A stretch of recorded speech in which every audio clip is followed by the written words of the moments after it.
صلی علی رسول کریم اما بعد فاعوذ باللہ من الشیطان الرجیم بسم اللہ الرحمن الرحیم۔ پچھلے ہفتے ہم نے ایک صحابی کی زندگی کو پڑھا تھا جس میں توحید کا تذکرہ تھا۔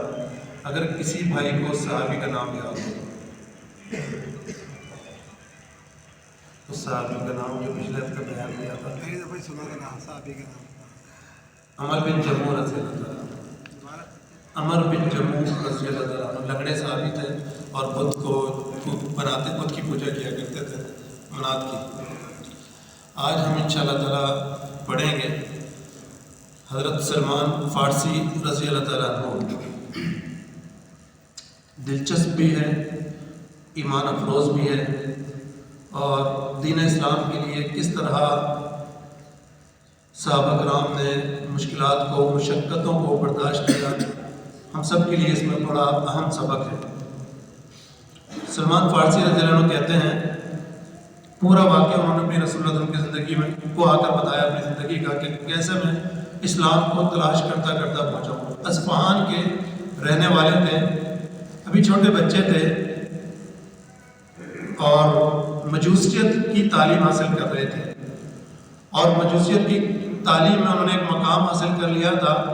اس کی وجہ سے ان کی ایک ذمہ داری لگی تھی کہ جو آگ کی پوجا یہ لوگ کرتے ہیں اس آگ کو بجھنے نہیں دینا، ان کا کام یہ تھا، ان کی ذمہ داری یہ تھی۔ اور ان کا باپ ایک بہت بڑا جاگیردار تھا،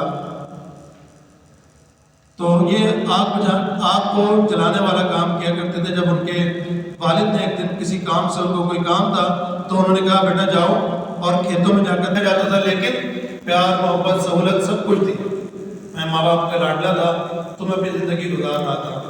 جب میں پانی دینے کے لیے گیا تو میں نے دیکھا کہ رستے میں ایک گرجا پڑتا ہے اور اس میں عیسائی پادری عیسائیت کی تعلیم دے رہا ہے۔ وہ کہتے ہیں مجھے یہ تعلیم اچھا لگا، یہ دین، یہ مذہب اچھا لگا۔ میں سارا دن گرجے میں گزارا وقت اور شام کو گھر واپس آ گیا۔ جب میں گھر واپس آیا تو والد صاحب نے پوچھا کہ بیٹا پانی کھیتوں کو لگا ہے؟ تو کہنے لگے کہ نہیں ابا جان، جب میں گیا تو راستے میں یہ معاملہ ہوا اور مجھے وہ دین اچھا لگا، تو میں سارا دن وہ تعلیم حاصل کرتا رہا۔ باپ کو بڑا غصہ آیا اور باپ نے کیا کیا کہ ان کو زنجیروں میں جکڑ دیا، قیدی کر دیا گیا۔ کہتے میں قید میں زندگی گزارنے لگا، اور ایسے میں نے ایک رکا بھیجا گرجے میں کہ جب آپ کا کوئی قافلہ ادھر سے کہیں جا رہا ہو، شام کی طرف جو ان کا مرکز تھا اس وقت، اگر وہاں جا رہا ہو تو مجھے آپ اطلاع بھیج دیجیے گا۔ جب وہ قافلہ کوئی آیا اور وہ وہاں جا رہا تھا شام کی طرف، تو انہوں نے ان کو پیغام بھیجا۔ انہوں نے اپنے آپ کو زنجیروں سے آزاد کیا اور وہاں سے بھاگے گھر سے، اور نکل کر بھاگ کر عیسائیوں کے اس قافلے کے ساتھ جا کر شامل ہو گئے جو شام کی طرف جا رہا تھا۔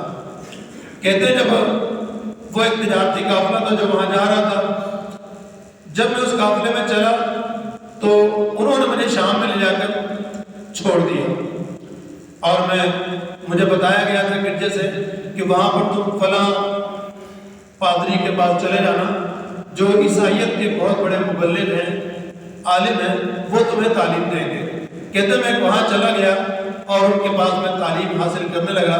لوگ ان کے پاس ایک مقام، ان کا مرتبہ تھا، لوگ آتے ان سے اور عیسائیت کی تعلیم حاصل کرتے۔ لیکن بولے ایک معاملہ میں نے یہ دیکھا کہ کچھ عرصے بعد وہ پادری فوت ہو جاتے ہیں، لیکن میں نے ایک معاملہ ان کا یہ دیکھا تھا کہ جو لوگ ان کو نذرانے اور صدقات اور خیرات کا پیسہ اس لیے لا کر دیتے تھے کہ عیسائیت پر اور غربا اور مساکین پر، اپنے لوگوں پر یہ خرچ کریں، یہ وہ سونے کے سکے جمع کر لیتے تھے مٹکوں میں۔ اور اس طرح انہوں نے جب یہ منظر دیکھا تو یہ کہتے ہیں کہ مجھے بڑی کرائیت محسوس ہوئی، لیکن میں خاموش رہا۔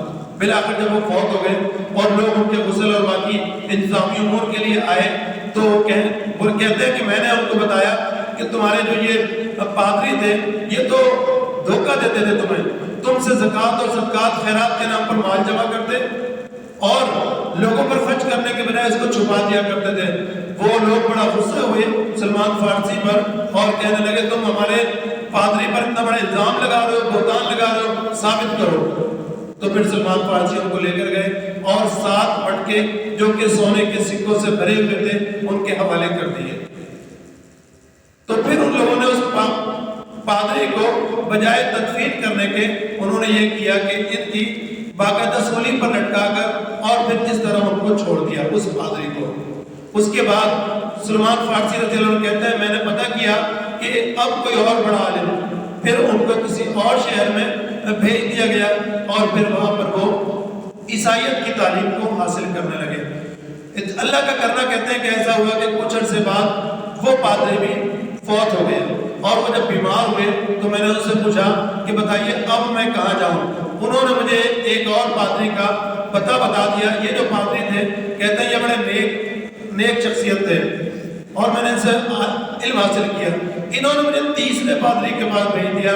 جب میں وہاں گیا اور جب میں عیسائیت کی تعلیم حاصل کرتا رہا تو اسی طرح 3-4 پادریوں کے ساتھ یہ واقعہ پیش آیا کہ جب یہ گئے کچھ عرصہ ان کے ساتھ تعلیم حاصل کی اور پھر وہ فوت ہو گئے۔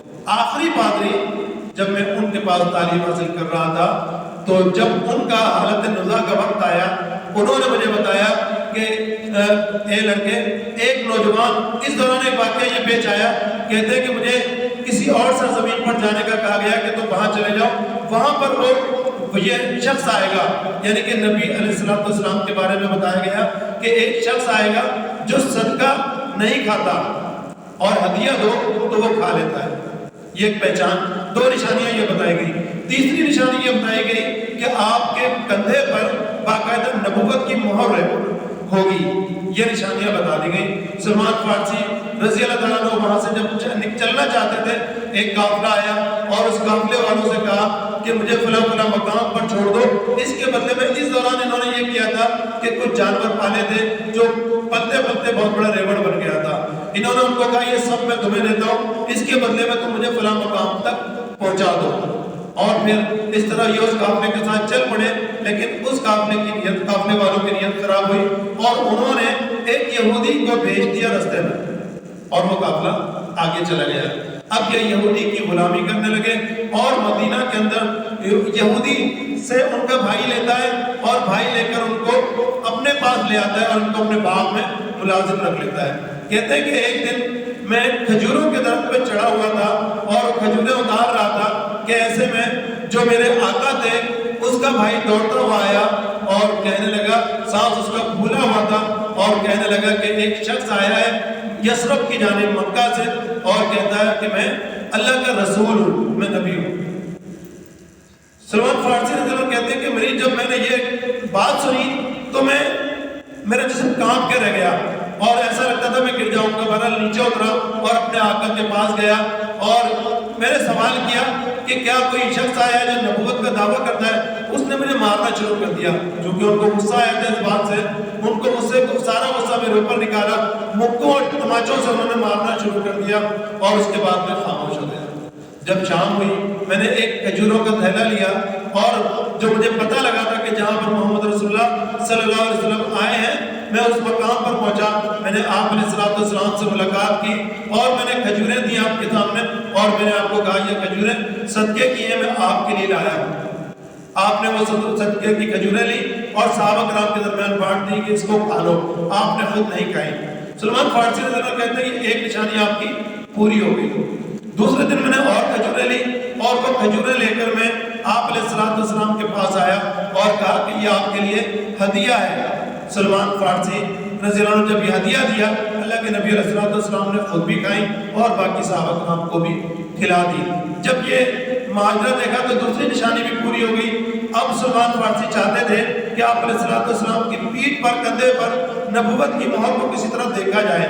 آپ علیہ السلام نے اس چیز کو محسوس کیا اور آپ نے اپنی نبوت کی مہر سلمان فارسی رضی اللہ عنہ کو دکھا دی۔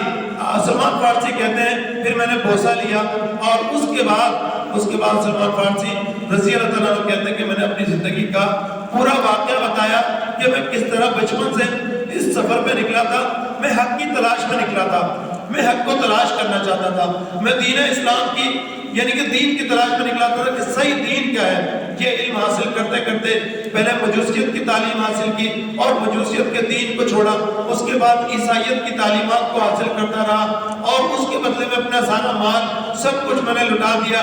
بڑے عیش و عشرت کی زندگی تھی، اس کو چھوڑ کر آیا تھا، ماں باپ کے گھر میں بڑے مزے کی زندگی گزرتی تھی، لیکن میں حق کو تلاش کرنا چاہتا تھا، حق کو تلاش کرتا تھا اور اس انداز میں تلاش کرتے کرتے بیچ میں مارے کھاتے ہوئے بلا باقاعدہ ایک جاگیردار وڈیرے کی اولاد ہوتے ہوئے میں ایک غلام کی حیثیت میں زندگی گزارنے لگا، صرف حق کی تلاش میں۔ اور پھر محمد رسول اللہ صلی اللہ علیہ وسلم سلمان فارسی رضی اللہ تعالیٰ عنہ کو ملے اور پھر اللہ کے نبی علیہ السلام کہتے ہیں اے سلمان اب یہ پوری اپنی زندگی کی رودات صحابہ کرام کی جماعت کو بھی سنائیے۔ اور پھر سلمان فارسی رضی اللہ تعالیٰ عنہ اپنی پوری رودات صحابہ کرام کی زندگی کو ان کو اپنی زندگی کے بارے میں بتاتے ہیں۔ اور پھر کہتے ہیں سلمان فارسی رضی اللہ عنہ جب خندق کی جو لڑائی ہوئی تھی اس میں خندق جو کھودی گئی تھی، جب مکہ کے مشرکین، جب منافقین مدینہ کے اور اسی طرح یہودی یہ سب مل کر مسلمانوں کو مٹانے آئے تھے، مدینہ کو ختم کرنے کے لیے آئے تھے، اس وقت سلمان فارسی رضی اللہ تعالیٰ عنہ نے ہی خندق کھودنے کا مشورہ دیا تھا، کیونکہ ان کے علاقے میں اصفہان میں اس انداز میں جنگیں لڑی جاتی تھی تو یہ خندق کھودی گئی تھی۔ تو اس انداز میں سلمان فارسی رضی اللہ عنہ کی یہ زندگی تھی۔ اس کے کچھ چیزیں واقعات میں نے آپ کے سامنے رکھے کہ اسلام کو تلاش کرتے کرتے کن مشکل حالات سے یہ گزرے ہوں گے، کیسی انہوں نے زندگی کے شب و روز گزارے ہوں گے، ماں باپ کو خیر بات کا، مسافروں کی زندگی گزاری، غلامی کی زندگی کو پسند کیا اور پھر دین اسلام کو حاصل کر لیا۔ تو یہ شوق تھا، یہ ذوق تھا۔ اللہ سے دعا ہے دین اسلام کو حاصل کرنے کی، اس کو سیکھنے کی اور اس کی جستجو کی ہمیں اللہ تعالیٰ عمل کی توفیق عطا فرمائے کہ دین کا علم ہم حاصل کرنے کی کوشش کریں اور اللہ سے دعا کرتے ہیں کہ اللہ تعالیٰ اس پر بہترین عمل کرنے والا اللہ ہمیں بنا دے۔ اللہ تعالیٰ ہم سے راضی ہو۔ اللہ تعالیٰ سلمان فارسی رضی اللہ تعالیٰ عنہ کی دین اسلام کی خاطر ان قربانیوں کو قبول فرمائے۔ اللہ ان سے راضی اور یہ اپنے اللہ سے راضی۔ سبحان ربک رب العزت عما یصفون وسلام علی المرسلین والحمد للہ رب العالمین۔